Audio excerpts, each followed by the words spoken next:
Hello aspirants, welcome to Sri Education. ఈరోజు మనం teaching aptitude యూనిట్లోని ఇంపార్టెంట్ ఎంసీక్యూస్ని విత్ డీటెయిల్డ్ ఎక్స్ప్లెనేషన్ డిస్కస్ చేద్దాం. మీకు ఏదైనా ఆన్సర్స్ ముందే తెలిస్తే కామెంట్ చేయండి.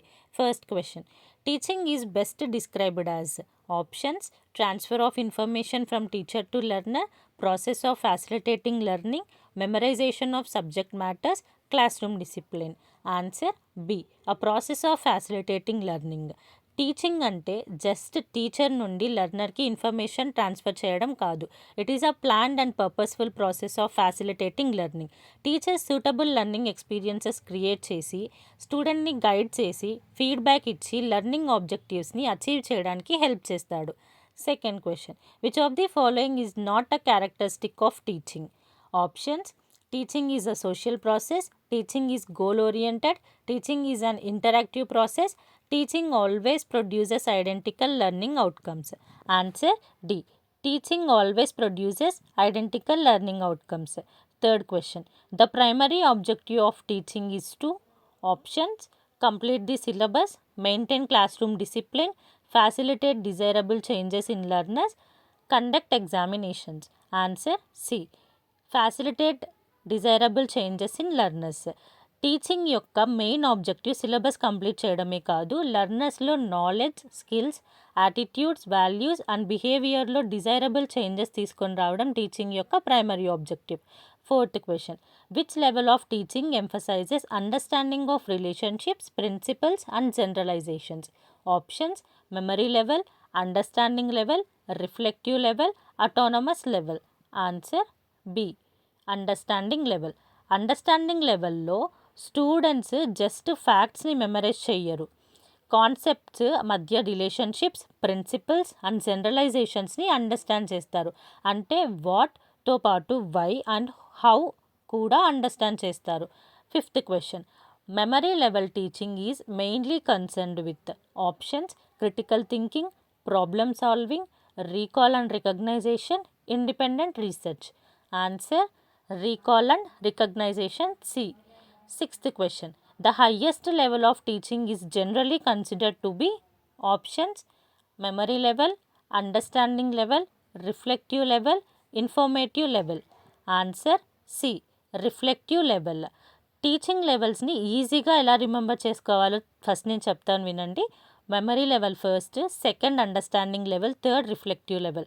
దీన్ని ఎలా సింపుల్గా అండర్స్టాండ్ చేసుకోవాలంటే, మెమరీ లెవెల్లో ఫ్యాక్ట్స్ని రిమెంబర్ చేస్తారు, అండర్స్టాండింగ్ లెవెల్లో కాన్సెప్ట్స్ అండ్ రిలేషన్షిప్స్ని అండర్స్టాండ్ చేసుకుంటారు, రిఫ్లెక్షన్ లెవెల్లో దట్ మీన్స్ రిఫ్లెక్టివ్ లెవెల్లో students critical thinking, problem solving and independent థింకింగ్ని డెవలప్ చేసుకుంటారు. కాబట్టి reflective level is the highest level of teaching. Seventh question, reflective level teaching primarily develops: options: rote memorisation, critical and independent thinking, habit formation, reproduction of facts. Answer B, critical and independent thinking. Eighth question, which teaching level is associated with ideas of H.C. Morrison? Options: memory level, understanding level, reflective level, evolution level. Answer B, in learner centered teaching, the teacher primarily acts as a: options: dictator, facilitator, controller, examiner. Answer B, facilitator. 10th question, which of the following is an example of learner-centered teaching? Options: one-way lecture throughout the class, students actively participating in problem solving, teacher dictating notes, students memorizing definitions. Answer B, students actively participating in problem solving. Learner center టీచింగ్లో student learning ప్రాసెస్లో యాక్టివ్గా participate చేస్తాడు. Teacher role mainly facilitator and గైడ్గా ఉంటుంది. Discussions, group work, problem solving, project work, enquiry based learning ఇలాంటివన్నీ learner center అప్రోచెస్కి examples. 11th question, which method is most appropriate for developing problem solving skills? Options: lecture method, dictation method, problem solving method, drill method. Answer C, problem solving method. 12th question, the lecture method is particularly effective when: individualized instruction is required, a large amount of information must be presented to large group, students must perform laboratory experiments, students must independently recover concepts. Answer B. A large amount of information must be presented to large group. Lecture method అనేది especially large group of స్టూడెంట్స్కి short టైంలో considerable amount of ఇన్ఫర్మేషన్ని provide చేయడానికి యూజ్ఫుల్గా ఉంటుంది. For example 100 to 200 students ఉన్న class రూమ్లో teacher ఒక టాపిక్ని సిస్టమాటికల్లీ ఎక్స్ప్లెయిన్ చేయాలంటే లెక్చర్ మెథడ్ ఎఫెక్టివ్గా ఉంటుంది. బట్ లిమిటేషన్ ఏమంటే స్టూడెంట్స్కి active participation and individual interaction opportunities చాలా తక్కువగా ఉంటాయి. 13th question. Which method provides students with an opportunity to learn through direct experiences? Options: demonstration method, dictation method, lecture method, textbook method. Answer A. Demonstration method. 14th question.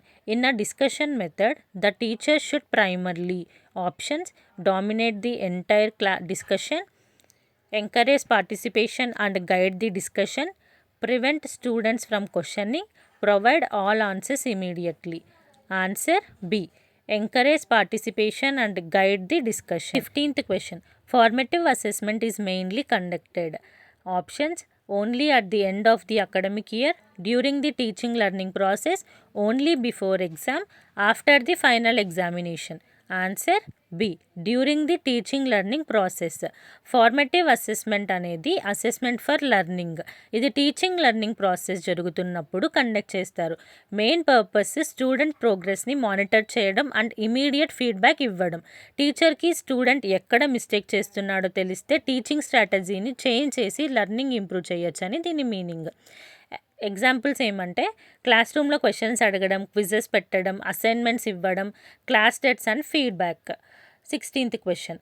Summative assessment is mainly used to: options: provide continuous feedback during instruction, diagnose learning difficulties before teaching, evaluate learning at the end of the course or instructional period, identify students' interest. Answer C. Evaluate learning at the end of the course or instructional period. Summative assessment is equals to assessment of learning. ఇది generally course, semester, unit or academic period ఎండింగ్లో conduct చేస్తారు. ఎగ్జాంపుల్కి semester end examinations లేదా final exams. మీరు గుర్తుపెట్టుకోవాల్సింది ఏమంటే formative అంటే during learning, అంటే మనం లెర్నింగ్ ప్రాసెస్లో ఉన్నప్పుడు కండక్ట్ చేసే ఎగ్జామ్. సమ్మేటివ్ అంటే అట్ ది ఎండ్లో కండక్ట్ చేసే exam. 20th question. Diagnostic evaluation is primarily intended to: options: rank students, identify learning difficulties and their causes, award final grades, compare institutions. Answer B. Identify learning difficulties and their causes. Diagnostic evaluation main purpose ఏమంటే స్టూడెంట్కి ఎక్కడ learning difficulty ఉంది, ఎందుకు difficulty వస్తుందని identify చేయడం. Difficulty identify చేసిన తర్వాత teacher దానికి సొల్యూషన్ని ప్రొవైడ్ చేస్తారు. 18th question. Which assessment provides immediate feedback and helps improve ongoing learning? Options: formative assessment, summative assessment, placement assessment, terminal assessment. Answer A. Formative assessment. 19th question. A test that measures what it is intended to measure possesses: options: reliability, validity, objectivity, usability. Answer B. Validity. Validity అంటే test actually measure చేయాల్సిన థింగ్ని కరెక్ట్గా measure చేస్తుందా లేదా అని indicate చేస్తుంది. For example, ఒక test critical thinking measure చేయడానికి prepare చేస్తే స్టూడెంట్స్ క్రిటికల్ థింకింగ్ని మెజర్ చేయాలి. జస్ట్ మెమరీని మెజర్ చేస్తే ఆ టెస్ట్కి వ్యాలిడిటీ ప్రాబ్లం ఉంటుంది. 20th question. If a test gives consistent results when administered repeatedly under same conditions, it has high: options: validity, reliability, difficulty, discrimination. Answer B. Reliability. Reliability అంటే consistency or stability of a measurement. Same టెస్ట్ని similar కండిషన్స్లో రిపీటెడ్గా conduct చేసినప్పుడు approximately consistent results వస్తే test reliable అని అర్థం. మీరు సింపుల్గా గుర్తుపెట్టుకోవాలి, వ్యాలిడిటీ అంటే కరెక్ట్ మెజర్మెంట్ అని అర్థం, అదే రిలయబిలిటీ అంటే కన్సిస్టెంట్ మెజర్మెంట్ అని అర్థం. 21st question. Which of the following represents the correct sequence in the teaching learning process? Options. Option A, evaluation, objectives, teaching, learning. Option B, objectives, teaching learning activities, evaluation. Option C, evaluation, learning, objectives, teaching. Option D, teaching, objectives, evaluation, learning. Answer B, objectives and then teaching learning activities and then evaluation. Second question. According to Bloom's revised taxonomy, which is the highest cognitive process? Options: remember, understand, analyze, create. Answer D, create. Revised Bloom's టాక్సానమీలో cognitive levels ఆర్డర్ని చూద్దాం. Remember, then understand, then apply, then analyse, then evaluate, then create. ఇందులో create అనేది highest order cognitive process. Create అంటే already ఉన్న నాలెడ్జ్ని use చేసి new idea or product or plan or సొల్యూషన్ని డెవలప్ చేయడం. 23rd question. Which of the following belongs to the affective domain? Options: remembering a definition, solving a mathematical problem, developing appreciation for democratic values, performing a laboratory experiment. Answer C, developing appreciation for democratic values. Learning డొమైన్స్ని ఇంపార్టెంట్గా గుర్తుపెట్టుకోండి. దాంట్లో cognitive అంటే knowledge and thinking, affective domain అంటే feelings, attitudes and values, psychomotor domain అంటే physical and motor skills. Appreciation for democratic values అనేది attitudes and వాల్యూస్కి related కాబట్టి ఇది అఫెక్టివ్ డొమైన్కి సంబంధించింది. 24th question. Which classroom situation best reflects reflective level teaching? Options: students reproduce a definition from memory, students explain a concept in their own words, students critically examine a problem, consider alternatives and justify a solution, students copy notes from the board. Answer C, students critically examine a problem, consider alternatives and justify a solution. ఇక్కడ మీకు ఒక చిన్న trick చెప్తాను. ఎప్పుడైతే మీకు ఏదైనా ఒక ఆన్సర్కి, that means ఏదైనా ఒక క్వశ్చన్కి మీకు ఆన్సర్ తెలియనట్లయితే అస్సలు మీకు ఆ క్వశ్చన్ మీద లేదా ఆన్సర్ మీద మాత్రం 0% ఐడియా, ఎలాంటి ఐడియా లేనప్పుడు ఆప్షన్లో ఏదైతే ఎక్స్ప్లెనేషన్ ఎక్కువగా ఉంటుందో అదే మ్యాక్సిమం కరెక్ట్ అయ్యే ఛాన్సెస్ ఎక్కువ ఉంటాయి. ఈ ట్రిక్ మీరు ఎప్పుడు యూస్ చేస్తారంటే, ఎప్పుడైతే మీకు క్వశ్చన్కి మాత్రం మీరు ఇంతకుముందు చదివిండకపోయినా, మీకు అసలు ఎలాంటి ఐడియా క్వశ్చన్ మీద ఆప్షన్స్ మీద లేనప్పుడు ఈ ట్రిక్ని ఫాలో అవ్వండి. Assertion: effective teaching requires active participation of learners. Reason: learning becomes more meaningful when learners interact with content, teachers and peers. Options: option A, both A and R are true and R is the correct explanation of A. Option B, both A and R are true but R is not a correct explanation of A. Option C, A is true but R is false. Option D, A is false but R is true. Answer A, both A and R are true and R is correct explanation of A. Effective టీచింగ్లో learners యాక్టివ్గా participate చేస్తే learning more meaningful and ఎఫెక్టివ్గా ఉంటుంది. Students కంటెంట్తో, టీచర్తో and పీర్స్తో interact అయితే questions అడుగుతారు, డిస్కషన్స్లో పార్టిసిపేట్ చేస్తారు అండ్ ప్రాబ్లమ్స్ని సాల్వ్ చేస్తారు. కాబట్టి assertion true and reason also true. So మీరు ఎన్ని క్వశ్చన్స్కి కరెక్ట్గా ఆన్సర్ గెస్ చేస్తున్నారు కామెంట్ చేయండి. Don't hesitate to ask any doubt with us. We are always with you.